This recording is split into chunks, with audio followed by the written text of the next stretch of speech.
Welcome back and many thanks for staying with us on the #1 breakfast show, Morning at NTV, with me, Romeo Busiku. We're getting into a very contentious conversation on the electoral period. So we do know that on NRM's Liberation Day, President Museveni did extend an olive branch to the opposition, offering dialogue to members of the opposition. But then days later, we saw the same president, the NRM chairman, come out to dispute that, saying he did not offer any dialogue of any sort and he does not need any mediator for him to mediate between him and the opposition. He says they know his address, he knows their addresses. If he wants to talk to them, he can just go there straight.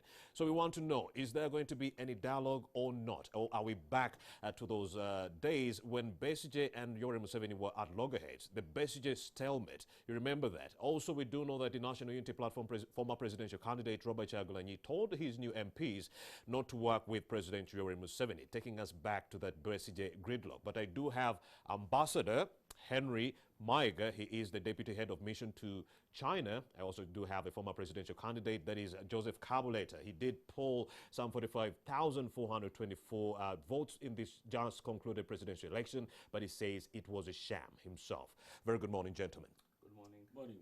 Ambassador Maiga, let's kickstart with that mixed message on dialogue. What exactly is the messaging coming on from the NRM top echelon?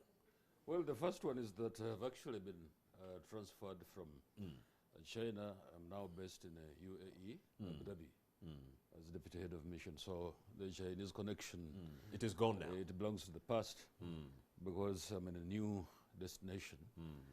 And there are lots of opportunities, of course. Because I tried to get a hold of you those weeks during the campaign period, but you were, up and about trying to handle a few things. Absolutely. Yeah, but the important question that you're raising about what the president said, you remember it had been provoked by a section of religious leaders that there is need to have dialogue and so on and so forth. And I think there was also some kind of an indication that those very religious leaders wanted to probably offer a level of mediation between the two sides, the government side and also the opposition. And the president was responding actually to that. But of course, Ugandans also remember that in his speech after victory, on his part, he indicated that he's always willing to engage with the opposition in this country, which in my nature which in my view has been his nature for a very, very long time. Because how else, for instance, would he have people in his government who have been in the opposition or are still in the opposition but working together with the President Yoweri Museveni's government? So really, I don't see that unwillingness or the lack of political will to engage with the opposition in this country for as long as there are principled discussions rather than really getting involved in things that are outside those political discussions. But this has been his nature, as far as I remember. We can go back into the history. When he took over government in 1986, there were people, for instance, who he engaged from the rebel groups. Some of them were based in West Nile. I'm not going to go into the names of those rebel groups that existed then. And he engaged them, and that's why you see Moses Sali part of this government. Indeed. But also, you can look, for instance, at Teso region, where the UPA was operational, and Musa Chweru, as a result of those discussions and reconciliation and all this kind of stuff. So he's part of this government. So it has been the nature of President Yoweri Museveni to engage with the opposition. I don't want to mention those individuals which who we actually mentioned from the former families of the former heads of state who have been incorporated or who are actually working with the government. So I think we also have to come to a point as Ugandans and recognize that when we disagree politically, it is not actually enmity. We can still work together for the betterment of the country. Now, I see quite a number of elements, especially from the opposition. Okay, we may have also some extremists in the NRM administration who probably don't think in terms of having these kinds of discussions. But you see, the extremism on the part of the opposition, and I'm seeing these elements, there are quite a number, who think that discussions are useless and so on and so forth. You see, the moment discussions cease between the government and the opposition is where actually war can begin. And all sorts of undesirable things for the country begin. So it has been the nature of President Yoweri Museveni to engage with those who he disagrees or those who actually disagree with him. Speaking of the opposition, the Forum for Democratic Change is willing to work with you. We had from the FDC chairman, that is Mr. Waiswa Birigwa. He did mention that, you know what, as FDC, we are willing to listen to the president and work with him on these issues. But NUP is saying no way. We did talk to Makerere University's Mwambusi and Debesa, and he did say that what President Museveni is doing, refusing a mediator, he wants to inculcate this dialogue into his own program for the opposition to work on President Museveni's program, not the other way. Very. You see, Mwambusha is an academic. You know, politics is very interesting. I remember one time, a professor from Makerere University who actually was appointed to the cabinet of President Museveni. And he brought a lot of theory, because practical things in politics sometimes actually differ from the theoretical things which are taught in lecture theaters. And that's where Mwambusha, I can understand him. That's where he's coming from. Otherwise, he himself and quite a couple of others from Makerere University actually formed a political party, which collapsed on it suffered a stillbirth, in other words, which collapsed just one day. You remember it was called the Free Movement. I think it was called the Free Movement, kind of. But it collapsed, it suffered a stillbirth. But you see, the important thing for us to note here is that, yes, the FDC is saying they're willing to have a discussion with the president, fine, that's okay. And in my view, I think displays a level of maturity. Now, NUP is very immature. And this is a group which hasn't tested the political waters for a very long time. Yes, they have made some little bit of mileage in terms of getting members of parliament and all these kinds of things. But you see, the level of maturity in NUP, I think, is much lesser in the FDC, because the FDC is a totally different animal, because they have tested the political waters for a very long time. And that's why I believe they want to have But it is the biggest opposition force right now. As we speak, they have the majority in parliament. You don't think they have mileage? Yes, sometimes yes, you can have a big political outfit in the country, but which is immature. That is also a possibility. It's a very big possibility that you can have actually a very big political unit, or a political kind of outfit, or a political party, but the membership are still immature, and they're trying to really grapple with how the politics of the country should run. And I want to believe that the FTC is much more. All right, let me also engage the former presidential candidate, Joseph Kabuleta. He's also a former journalist, and he's also a pastor.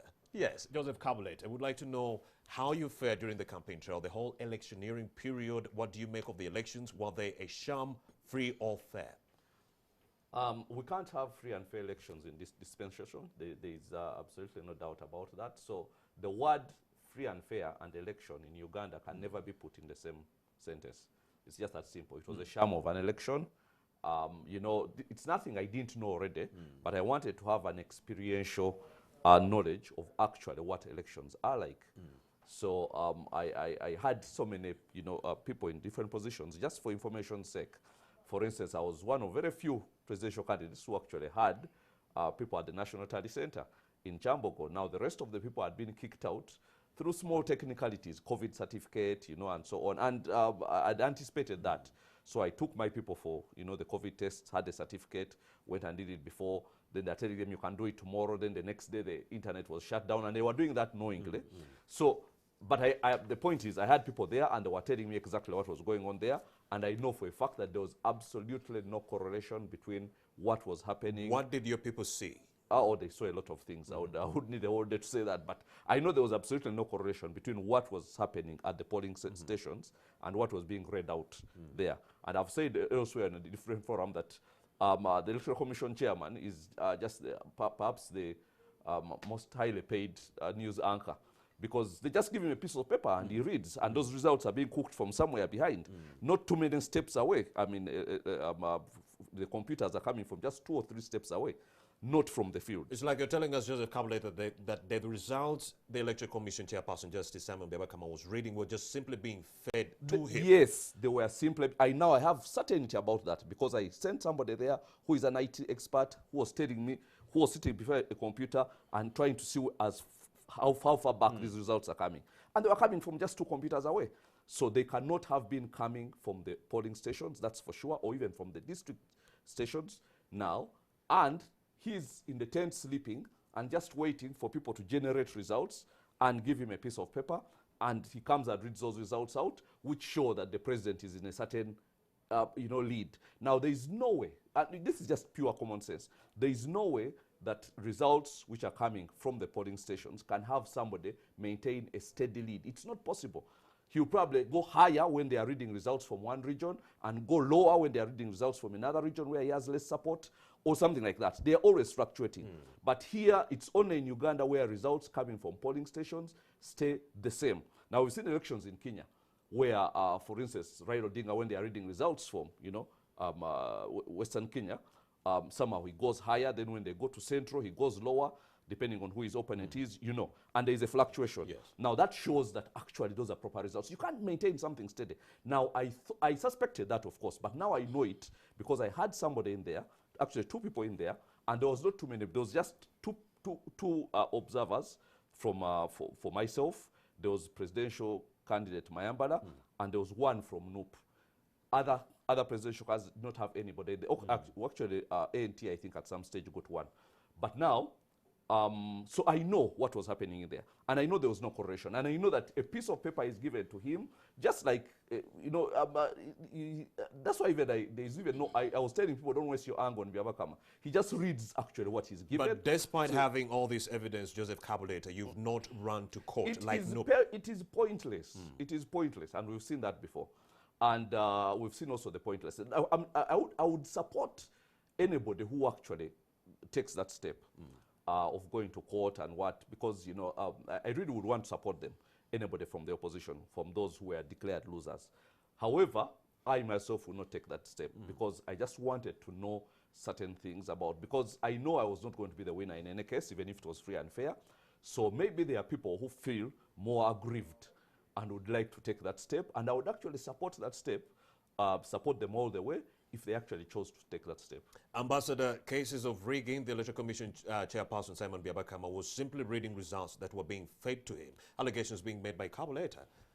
Well, that's a quite interesting thing. First of all, it's the nature of the opposition in this country, always to dispute defeat, because they attribute it to rigging. I mean, the history goes down to as far back as 1980, that elections have been rigged, and in my view, I think there was an improvement in terms of the conduct of this election, because you remember we didn't have these biometrics being used in this electoral process. For the very first time, we are now using them on the 14th of January. So it is the nature of the opposition in this country to always cry foul that they've been defeated. I mean, the defeat was... can I finish? Because Go ahead. When we interrupt each other, probably this discussion will not be fruitful. Because every other time there is a defeat of the opposition, definitely they are going to come out and say that this election has been rigged. I've been looking at the level of support for President Museveni right from 2001. It has been steadily. I mean, it has been steady. It has been steady and almost constant. Somewhere about 64% up to something close to 70%. That has been the, apart from 2006, when the numbers actually went down to something like 54%.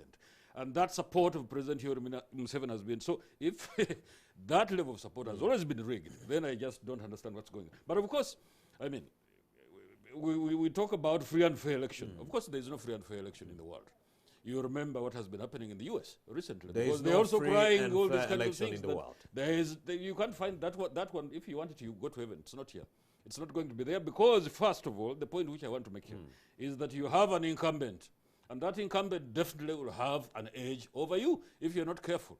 You'll have an edge over you. Of course, there are deviations from this fact because, I mean, you remember Trump has just been defeated in the US just a couple of months ago. And yes, that can happen. But you see, when you look at, but even Trump himself has actually been to courts and all this kind of crying this kind of And the foul. cases were thrown There out. can't be something, if you want that kind of thing to happen in this world, I think the best place for somebody should be in heaven. But rather, I think on the basis of exactly what has been happening in this country, all these years, all these elections that we've had, I think the support for President Museveni has always been constant in the region of about 64% to about 70%.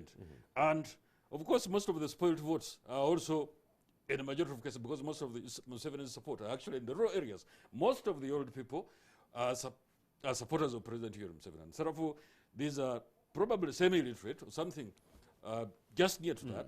And so when they go to vote, and when they go ticking these things that they tick, probably outside the box, and so a majority of the spoiled votes were President Museveni. And this is not the first time this kind of thing has happened. Even in the past, it was the case. So the question of saying that the election has been rigged, that cry will always come. Even in 2026, it will be there. I want to predict it. I want to predict that even in 2026, there will be a cry from the opposition that the election has been rigged. So Mr. Mayor, you did say that President Museveni's support has been steady, but we saw that the Buganda region, which he has enjoyed support in, actually shunned him this time round. Luwero, 70% of the voters chose NUP's Robert Chagulanyi, and the whole central region, we saw him sweep most of the seats. So we want to know, on this case, was it really rigging that forced President Museveni to lose in the central region, and then he won in the rest of the other areas? We want to make sense of this.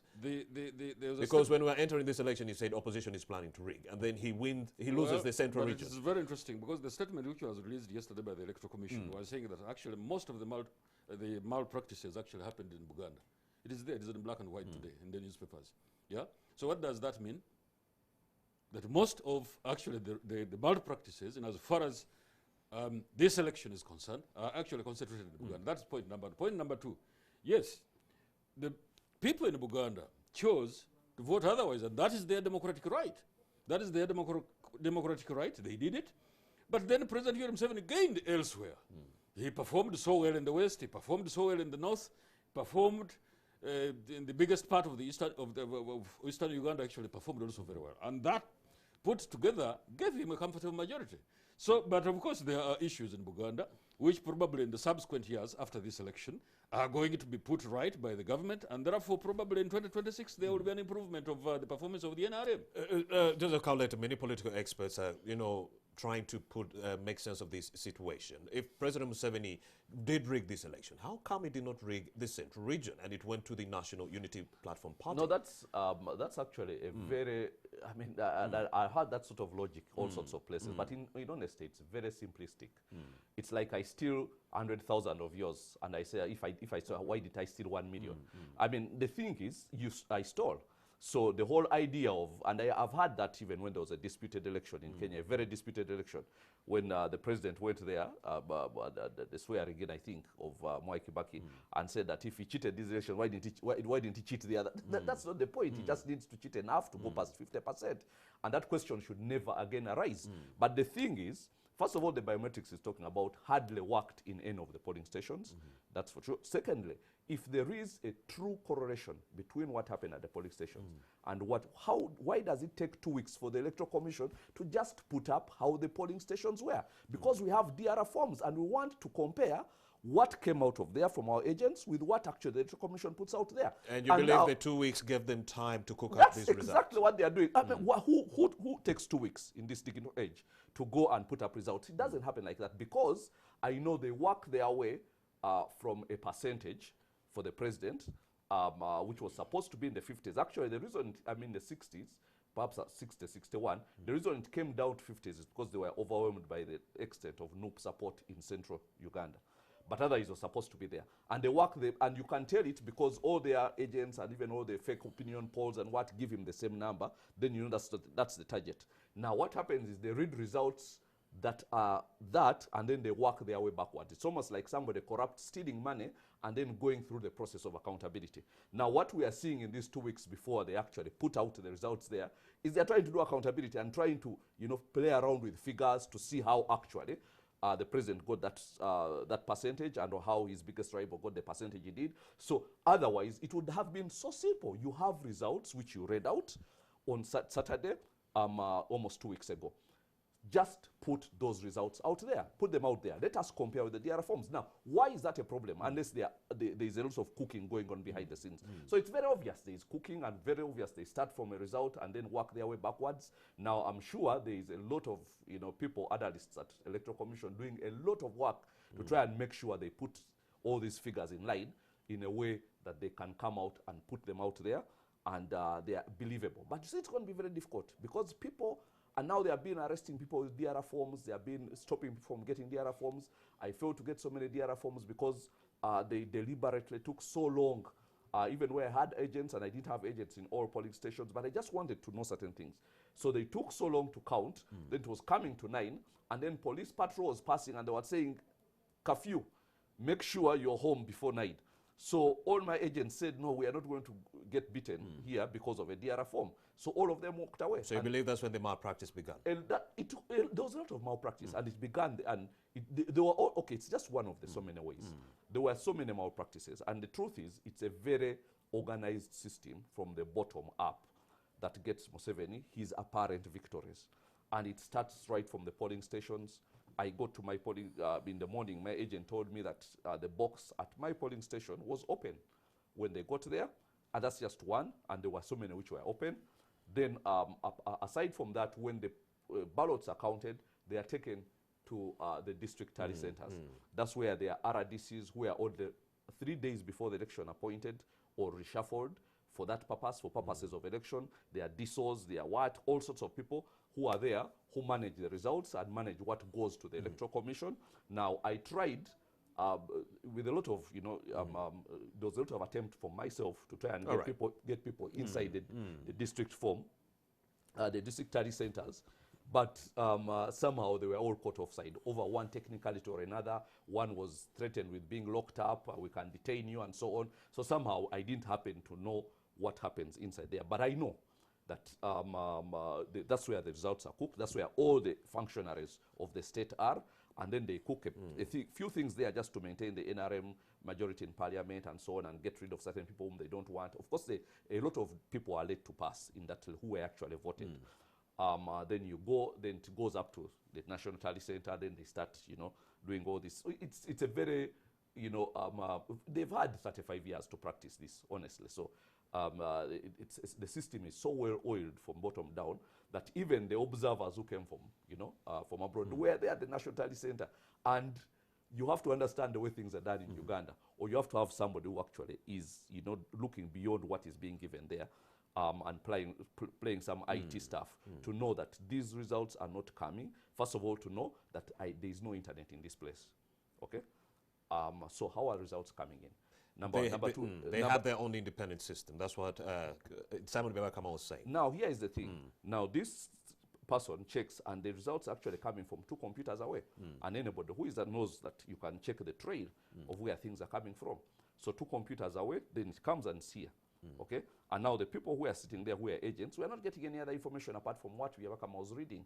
So it was pointless, apart from just looking there and spying and then realizing that, who was running the show, and there are all these SFC people and so on. So the truth is, you cannot have a free and fair election in this dispensation.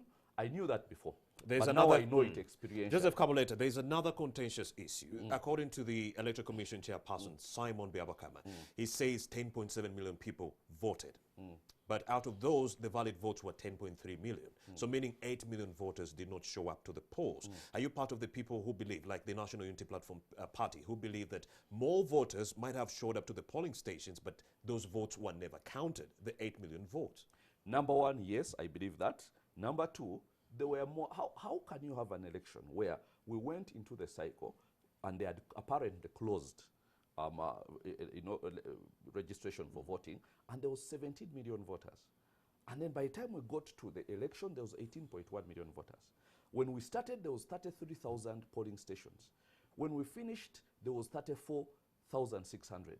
Now, how is that even possible that we have an extra 1,600 points, and you think that can be a free and fair election? Where did those polling stations show up from? What, because all the mapping had been done, and even when I was looking for agents, I had 33,000 in my head. Then suddenly it's 34,600. And even just a few days before the election, it was actually 34,300. Then an extra 300 showed up from somewhere, polling stations. Now, and yet actually, in the central region, the polling stations were being reduced. But somehow across the country, and yet most of the voters are here, yet somewhere across the country, the polling stations were being increased by 1,600. How is that even possible? So there's something very wrong with this. Number of voters, we knew those 17 million. That's the number we're looking at. Then they have increased. So there is everything wrong with this election, and they know it. And so Romeo, that there is a lot you can do with 1,600 polling stations that have showed up. Ambassador Mike, what do you make of this? Well, first of all, I want to dispute the fact, I mean, the allegation that biometrics didn't work completely. Yes, there were some issues in some places with the biometrics, I agree. But at least where the places where I went and I was looking around, and even where I voted, the biometrics were working perfectly well. There could have been problems, and this is new technology, so we have to appreciate it that way. Number two, opinion polls consistently, whether you want to dispute them or whatever, Yoweri Museveni was ahead of the entire pack that contested for president. The NRM was also ahead of the rest of the political groups that we have in this country. These are facts. There is even an opinion poll which I know of that came into which was sponsored by one of the papers in this country. But because that paper is unfriendly to the Yoweri Museveni administration, the poll was, of course, saying that President Yoweri Museveni was ahead of the rest of the presidential candidates. And so that poll was never published. So probably that's very good feed for our friends from the opposition. Now, when it comes to the rigging, that song is going to sound for many, many more years, especially in the African context. Because so you believe opposition is just adamant? They would always say that there is rigging. I mean, there are all sorts of postulations. How else would you have expected, for instance, the chairman of the Electoral Commission to be the very person who actually gets either faxes from the fax machine to come and read them? He has to have lieutenants to bring those things to him. This is so petty, in my view, because the fact of the matter is that there is a chairman of the Electoral Commission, and his job was to read the results as they came, and they had to use lieutenants who actually got this information from whatever system they had, and they were reading them. And it speaks volumes, because most of these actual petitions that have gone to court recently, you remember, quite a number of them, I think they are now probably averaging at something like 15 of them, have been dismissed by the courts of law, because people have taken their petitions saying that there was rigging, blah, blah, blah, blah, blah. One after the other have actually been thrown away by the courts of law. So the allegation that there is rigging in this country, the NRM has been rigging, President Yoweri Museveni has been rigging, that will sound, it will be a song forever. And the better thing that we should do at the moment is to make, because you see, even improving the electoral process is a continuous thing. You can't say that you're going to do it in just one single day. It has to be continuous. Because there are no angels in this world. Because even the opposition, I remember a story, a very good one, where President Yoweri Museveni, when receiving the late Sebagala to the NRM, you remember when he moved away from the DPNK and he joined they had a private conversation, and the president was quoted at that time saying that Sebagala actually told them how the opposition has been rigging in Kampala, you know? And then I also know of another professor from the Institute of Statistics in Makere, whose job, and he belonged to the opposition, whose job it was to simply cook around a dispute of the electoral polls as and when they came out in favor of President Yoweri Museveni. So all these things we know them. You're going to say that, yes, polling stations, they were rigging, people were chased away, the agents were not there, but the agents, at least in a majority of the cases that have actually been privy to, actually signed the DR forms. And how else would probably my colleague here argue that actually this election was rigged, and yet I don't know what number he took in as far as the lineup of those who, how his performance lined up. Do you want, for instance, to tell us that Kyagulanyi actually cheated you to defeat you? Let's forget this. We had a 5-year bush war because somebody who had no chance, who could not even get into parliament, thought that an election was rigged, where he had no chance, just like me. But he went and killed 300,000 people to get into power. Now, this is the person he's defending. Because we can forget and know that, and forget that actually the people who dispute elections learned from the best.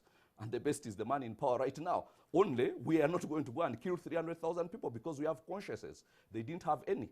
So do not forget that Museveni, just like myself in 1980, had no chance whatsoever of winning. He could not even get into parliament. But he went, and apparently because elections were rigged, the African story, as he says. So we can go on and on about all this.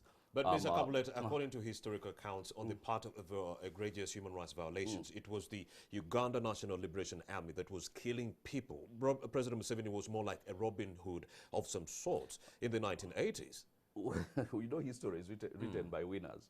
But the truth is that we had somebody who was fighting a legitimately elected government, and that who was doing something treasonous.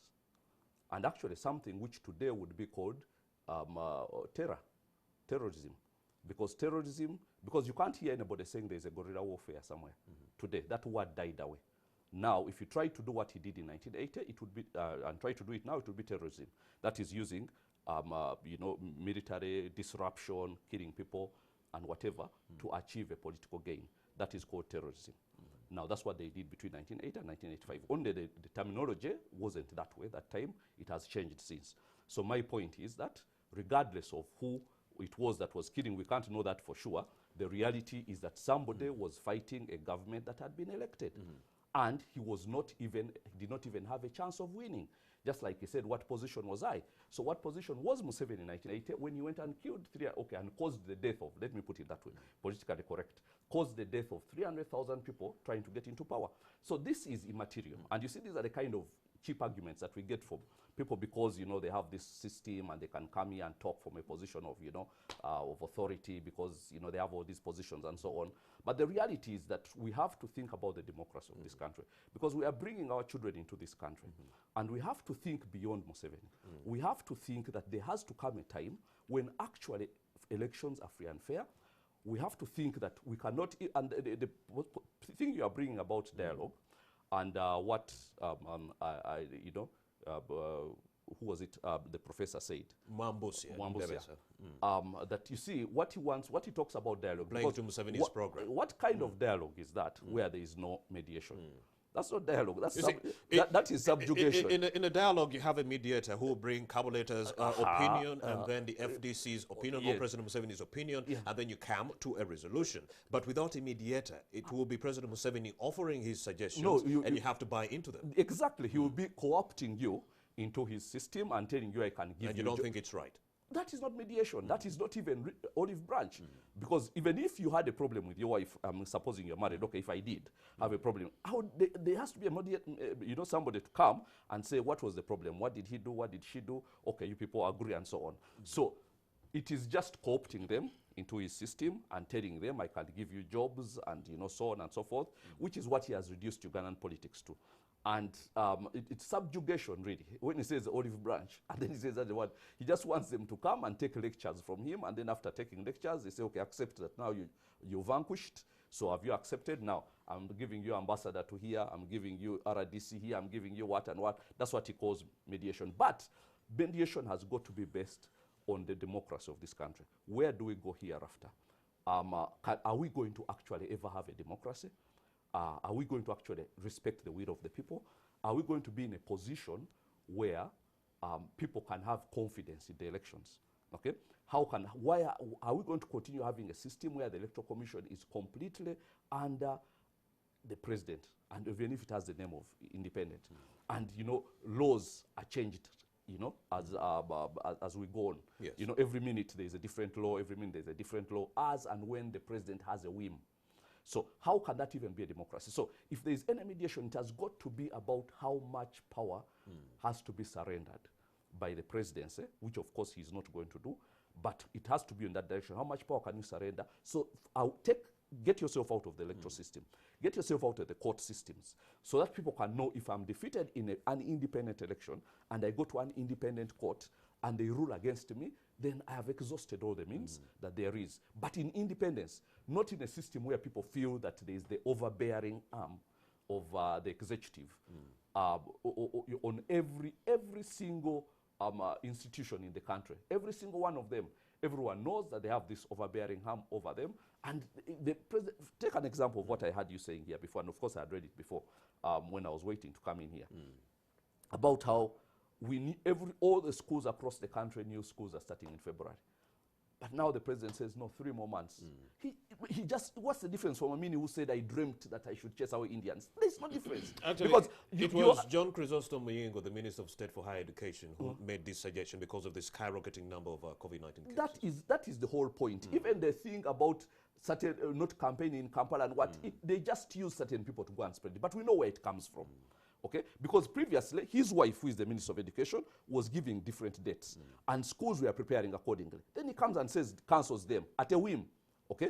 Now, everybody, he said it himself that schools should start in February. Okay? And now we have to know that even in places where there have been real big numbers of COVID deaths, schools started. In Europe, schools started in the fall. And there actually hasn't been any increase in the number of COVID cases. Actually, there has been. No, we are there talking hasn't. about millions of cases. No, that have I'm talking increased in about as a Europe. result. Listen, I'm talking about as a result of school. You go and read it. As a result of school opening, because first of all, the young school-going children are the most, the least affected, so to speak, Yes. the least likely to die from COVID. And as a result of school opening, there has been very or actually negligible increase in COVID cases. There have been increase in COVID cases generally, but none of them that have been attributed to the opening of schools. So that's what I'm saying before he starts laughing cynically when he doesn't even understand what I'm saying. So the whole point is we have to understand that people, the whole socioeconomic structure of the country is being destroyed of a sickness that is not even going to kill the number of people that malaria kills, that die of poverty, that die giving birth, that die. So we have to get our country back. There are so many things that are already, so he can come up with a whim and say no campaigning in Kampala or in Luwero or in Jinja because of COVID. Who knows? Ambassador Maiga, it was President Museveni who was in charge of the Electoral Commission, allegations by Joseph Kabuleta. Not allegations. What do you make of that? Well, unless we have a problem with the comprehension, there is an electoral commission which is headed by Garakama. If there is a problem of comprehension, that's a totally different matter. But I just wanted to go to the population census in 1980, which put the numbers in Luwero at almost 500,000. So it is not true, and it has been peddled actually as a lie by the opposition in this country for a very long time, that 300,000 people were killed in Luwero. That is not true. Because the population, if they had killed 300,000, then the whole of Luwero would be empty. There would be no people at all. No. You will have your chance. You will have your chance. You see, this is the rowdiness that we have amongst the opposition. Because when we come here, we listen to each other. And they say that they want to replace President Museveni because they want to bring order. It can't be that way. President Museveni is the CEO of this country. And therefore, he is the biggest consumer of intelligence reports in this country. And for us who can sit here in the studio and assume that we actually consume this information much more than him. And on the basis of those reports, and of course also the professionals, especially the medical professionals, is the basis he uses to determine whether schools should open or not. When schools open, yes, the younger people are not as affected as the older ones, because the problem is when those younger people go home for holidays, they will infect the old ones very quickly, and there will be a problem here. And then people will again blame President Museveni and his government. Even the teachers and the support staff who live outside the premises. We cannot assume that we know much more than he does. Now, dialogue of course is okay. I mean, there is a lot of infrastructure. He says the president is not willing to make any concessions. That is not true, because he has always made concessions. But you see, dialogue, because we have also to categorize the types of dialogues that we should have, or that actually can happen in the real world, real political world. There is a dialogue that can go on after a very ferocious war, like it happened at Arusha, shortly before Idi Amin was removed from government. That dialogue was after a war, and there was a mediator. Namely, the sponsor of that mediation was the government of Tanzania. Of course, there were quite a number of other governments in Africa and European countries who were interested in what was going on. And so there was that mediation, because there had been a very, very bad conflict that brought down a government. That one I can understand. But you see, in the absence of that, if we say that we now want a mediation because there is opposition, there is government, there is President Museveni and this NRM, and then the opposition in this country, we want dialogue. Have we been fighting? That is the fundamental question I have to ask. And secondly, if we must dialogue, there is no problem. But I don't think mediation is what should be factored into this thing. Because what ideally should happen is that we can use the iPod, for instance, and talk over these things. How was the election conducted and so on and so forth. And there are all sorts of infrastructure. The floor of parliament is there. There is iPod and quite a number of other engagements or routes that can be used for these discussions. Mr. Maiga, when somebody wants to pretend as if they are the mediators in this country, like some religious leaders have suggested, I don't want to agree with that, because we are not emerging from a conflict. And that means, people want to suggest to us that after we have an election in this country, like we will have in 2026, then we should go for mediation talks every other time we have these elections. And I don't agree to that. And I support President Museveni, completely rejects that kind of approach. But otherwise, talking is okay. Because the moment we stop talking to each other, that will be the beginning of problems. You took us back to 1979 on that mediation between Ugandan rebels and Tanzania to take out Amin. But then I'll take you to 1985. There was another mediation after the fall of the Obote II government, when General Tito Okello took over. There was a mediation on December 17th, 1985, yes, but then the rebels, that is the National Resistance Army rebels, refused to honor that mediation that called for a ceasefire. And on December 28th, yes, President Museveni and his group actually called for the attack on Kampala, which happened on January 26th. Precisely, that means you're agreeing with me. Ever after a hot war in this country, there has been negotiations. It's very clear. Not after elections, who have just emerged from elections. So why should there be mediation? But talks or dialogue, that's okay in my view. What I'm not convinced about in this country is that ever after we have had elections, we should go for mediation talks. No, because otherwise then we are putting probably, I don't know what, but it's not the correct thing we should do. That every after elections, we should go for mediation talks and then waste a lot of time instead of actually going to do real work on the ground to develop the country, produce, and even multiply opportunities for employment. There are so many things that we're supposed to do as a country, rather than wasting time to say that there are mediation talks. No, I don't agree with that one, because elections answer so many questions. Yes, they may not be 100% perfect, but that does not presuppose that because of those imperfections that we have in these elections, we should go for mediation talks, you know? And of course, mediation talks are extremely very difficult to administer and to conduct, because first of all, you have to select who is going to do it, because some groups may disagree that you're probably biased and all these kinds of things that we have seen. Sections of the religious leaders in this country siding with one group and openly campaigning for them, which is wrong. Of course, there are also religious groups in this, religious individuals in this country who have openly been campaigning for the NRM, which is wrong in my view also. But it was very clear in these last elections that a section of religious leaders were openly campaigning for one candidate. I'm not going to name names, which is wrong. But to go back to the mediation, I don't agree that ever after we have had elections in this country, we should waste our valuable time as a country to get a mediator. No.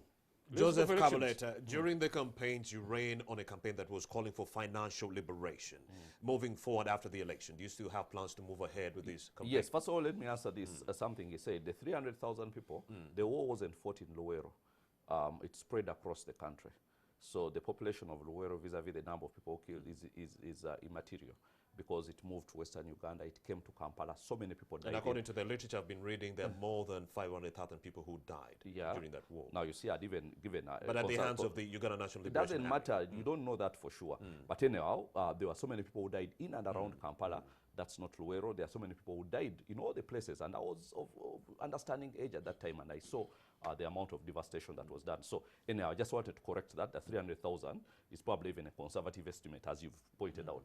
But now the financial liberation message. I didn't enter this election as, you know, a do or die, that after that now I'm going to disappear. No, I'm not. I am still around, and I still have every intention. Because let me tell you this, when you look at different countries that are around us, and I love to do this, you realize that there are countries in Africa that have had, you know, almost, they have turned democracy into some kind of hereditary system. And you have power passed on from one leader to his son and to the son thereafter. Countries like, you know, Togo, where you have the Nasingbe's, or Gabon, where you have the, you know, Bongos, and so on. What when you study those countries, you realize, and this is where Museveni wants to take us, where he passes it on from one, you know, and his people might deny, but it's the truth. Now, what those people do successfully, for instance, in the case of Gabon, is in spite of the nation's wealth, they manage to keep people very poor, which is what is happening in Uganda. Because Gabon, by 2015, 2016, they had a GDP per capita, GDP per capita of about 8,300.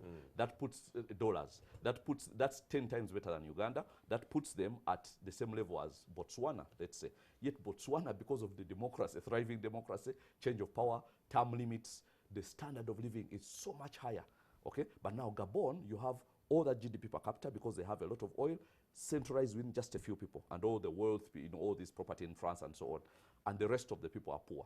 Now that's how, you know, Omar Bongo dies as president, and his son takes over, and you realize that but the elections all through, and now there's a It's system, like, and now I okay, just okay, want fast forward without beating around the bush. It's like you're saying that the NRM and President Museveni are grooming Muhoozi Kainerugaba to take over after Museveni leaves. let me finish. I'm going to answer that. But now you see, in all those countries, there are people like him, intellectuals, who go and make sure the system prevails because they have jobs, they can do this and do that, and they actually, bring a country down just because of jobs. And this is the selfish thinking that I see in a lot of NRM supporters, because we could also go down that road. Wait, it's not patriotism, but rather no, it is jobs. not. There is no patriotism in this, because we cannot be supporting somebody ruling a country for 40 years, okay, as if they are no leadership. We cannot be supporting people who are, 70 and above, making decisions for the youngest population.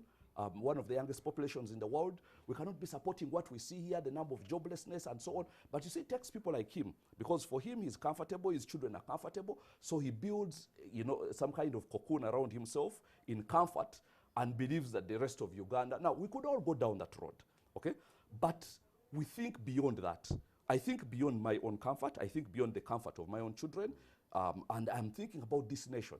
Where is this nation going? Do I want us to go down the road of Togo or some of those countries we see where it's passed on, from one leader to the other? Now, the current president is now grooming his son after taking over from his father. Where's the evidence, Kabuleta? Now, no, it is clear there now, and I don't need evidence. We just need sight. We are not in a court of law. I'm just giving my opinion, and we just need to see where it is going. And you've seen this. First of all, in most of these cases, the son is appointed in the army. Okay, there is nothing new that Museveni is doing. Just know that the son is appointed in the army. In most cases, appointed Minister of Defense, like it was in Gabon, appointed Minister of Defense. As the father ages and begins to wear away, now he's in a position of strength. Then there are, all these people, and it then passes on like that. But you see, the trouble is, it destroys the country, and we have to love our country enough to look beyond our comfort as human beings and start saying that we need a proper democracy, so that even if a leader is chosen whom we find out is not a good leader, we have 5 years to tolerate him and we can remove him. Like, let's say it was in America, where people say, okay, maybe, that's if it was free and fair there, there's a lot of what, but people say, okay, now we have 4 years, then we have a chance to go and change this result. But you see, now as it is, with the army moving around, I had somebody saying, here in downtown, when people, the day before voting, and actually on the day of voting, where there are all these tankers going on and what, and somebody jokingly said that the last time I saw these weapons was in a movie, or a Rambo movie or something like that. And we are going for an election. Why are you bringing out all the ammunition? And you say that can be free and fair, and you say opposition this, opposition that. Government says, in their defense, government says that they were responding to a plan B that was being instigated by opposition's candidates and strongmen, including Robert Kyagulanyi and Kizza Besigye. Why not start bringing out the ammunition after the election? Because those people, those people with their plan B cannot do anything until a result has been given, or at least until there is a direction where they see now they are losing. So why not wait for us to finish voting at 4 p.m. on polling day, and then say now all these plan B people, now we are removed. But you see, it is done 3, 4, almost sometimes a week before, and not the first time. I remember 2006 election, one of those where also, the president was really, really threatened. I have not seen, I remember I was working at New Vision at the time, and I had to do something very late at night, and I was driving home at around 1 a.m. And man, it was like I was driving through Kosovo. I have not seen anything, and I'm saying we are going to an election. So the truth is, all that, heavy-handedness, they need people like him. So you mean to come it wasn't for security reasons, but rather intimidation? If it was for security reasons, I told you they would have started after, because nobody was going to do a plan B unless plan A has failed. And plan A could not have failed before the election. So, but they need people like him to come and sanitize everything and make it look like, then say opposition is this and that. And anybody can do that. I could do what he's doing, you see. I'm a good speaker. I can come out and speak, for this government and so on, if I didn't have a conscience. But I do.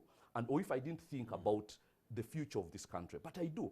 And if I didn't think beyond my own comfort. But I don't, I actually think beyond my own comfort. And I think about this country. And these are the reasons that we got into politics, Romeo. I'm telling you the truth. Because we are bringing our children into this Uganda. Do we want it to be what it has been? Do we want the levels of poverty to be what they have been? Do we want people to die giving birth, 20 people every day as it has been? Ambassador Mayoga, so many allegations have been made, one of them being that the NRM and Museveni are grooming the son, Muhoozi Kainerugaba, Lieutenant General, to take over from his father. Also, he mentioned a lot of allegations. You've been listening. What do you make of it? You see, that allegation has been with us for over 20 years. Indeed. Probably it's coming to 30 years, actually. Because as far as I remember, the opposition around 1995 concocted, opposition in this country, they concocted minutes as about Museveni's succession plan, himself, his brother, his son, and it's now coming to 30 years. And I'm surprised that those who think that they know much more than this thing are actually still peddling the same lies. It's actually being recycled. It has been with us for almost 30 years. That Museveni is bringing his son. There was a time when they said he's bringing his wife. Then they said he was bringing his brother. Then they were saying, now they're saying it is the son. So it's just fine, propaganda. that's okay. But you see, the son, for me, I have no problem with him because he's entitled to unemployment in this country. A job for him. He's supposed, if he had gone to business, the allegations against him would have changed. Probably they would have said that they're stealing from public coffers, he's now doing business and all these kinds of things. Those should have, the nature, in other words, of allegations would have changed if he had actually engaged in business. But now he's in the army, and he has been to some of these best schools, and he has risen through the ranks in the army as far as, he's concerned. And now the allegation is that actually he's being prepared for that one. And I don't want to believe in that kind of story because it has been with us for a very long time. Now, and those allegations are going to continue. There's no doubt about it. Now, of course, he's talking about security. At the beginning of this conversation, let's appreciate that the biggest consumers of intelligence in this country are actually, there are things which I cannot even say on air here, which I'm privy to, which I know in terms of security. And he's not a security expert, because we need to understand the basis of government deploying security throughout the country. There were threats, there were so many threats, and to the electoral process, which probably would have been actually probably made very difficult to happen. But because of that basis, because of the basis that arose as a result of this of the intelligence reports that the CEO of this country was receiving about Plan B, I don't want to go into that because it has been with us again for a very long time. The government had to deploy and will continue to deploy. If there are people in this country who think that security in this country is as leaking pastor's shoes, that definitely is not going to be the case. Security is a very serious matter because if this country goes up in flames, then the administration, which is in charge now of the country, will be blamed for that. So it is a very important one that security has to be deployed so that we have an election that is free of violence. Of course, some people will disturb the polling stations and all these kinds of things, but security has to be there. Security has to be there, Ambassador Mayoga, but then there were incidences where members of security, especially the UPDF, were engaged in ballot stuffing. Minister of State for Water, as I said, Chibure, his guards confiscated electoral materials. And Mr. Msuku, what do you make of these cases? What has happened to the guards of Chivule? They were arrested. They were arrested, and they're going to answer for their crimes. So rule of law still exists. Quite a number of, there was also another case, I may tell you another one, which again involved soldiers in Rakai or Chotara if you want, where people went and they were grabbing ballot boxes and so on. And you see, in every system you will find extremists. There are always extremists. And since we're in a free world, although the opposition doesn't want to believe that we're in a free world, people will try as much as possible to do things which are unorthodox, and especially when it comes to elections, because there is so much at stake. And so somebody is going to get out of the way, and they do things which are completely illegal, completely illegitimate. Yeah? So those guards that we're talking about of Chivule have been arrested. They arrested also soldiers in Rakai Chotera who are involved in those kinds of things, and there are so many others. The Electoral Commission itself is investigating over 600 cases of malpractices. And I just want to believe that, yes, we are moving forward as a country. Insightful conversation I've been having with Ambassador Mayoga, the head of mission to the United Arab Emirates, and also I did have Joseph Kabulet. He is the former presidential candidate and also journalist and pastor. Gentlemen, many thanks for having had this conversation with NTV Uganda without exchanging any blows. It was really mature politics. Thank you.